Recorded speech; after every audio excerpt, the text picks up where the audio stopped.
Hello, আবারও Meesho product. তো এটা ছিল একটা মাঙ্কি টুপি, যেটা আমি মিশো থেকে নিয়েছিলাম 130 টাকা দিয়ে। যদিও টুপিটা আমার জন্য না, আমার ফোন থেকে আমার দাদা অর্ডার দিয়েছিল।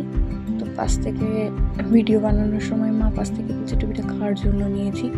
তো মাকে বলতেছিলাম যে এটা আমি আমার জন্য নিইনি, দাদা আমার ফোন থেকে অর্ডার করেছিল, তার সে পরবে বলে। তো টুপিটা নিয়েছিল 130 টাকা, কিন্তু সত্যিই খুব সুন্দর। দুটো ভাগে ডিভাইড করা, মানে তুমি দুভাবেই ব্যবহার করতে পারো টুপিটা।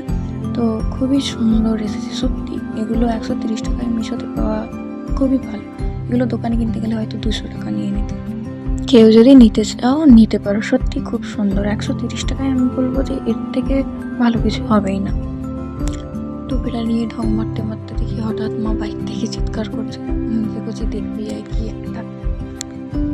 তারপর ক্যামেরা বন্ধ করে ওপরে গিয়ে দেখি এই অবস্থা। বাড়িতে আমার অতিথি বসে আছে, যে ঝুড়ি থেকে অলরেডি আলু মূলা সব কিছু নিয়ে গিয়ে সিঁড়িতে বসে বসে খাচ্ছে। আর তা আবার উনি একা না, ওনার সঙ্গে ওনার বন্ধু ওপরে নাকি অপেক্ষা করছে। মা তাই ভয়ে দরজাটা বন্ধ করে দিয়েছে, যাতে বাড়ির ভেতরে না চলে আসে।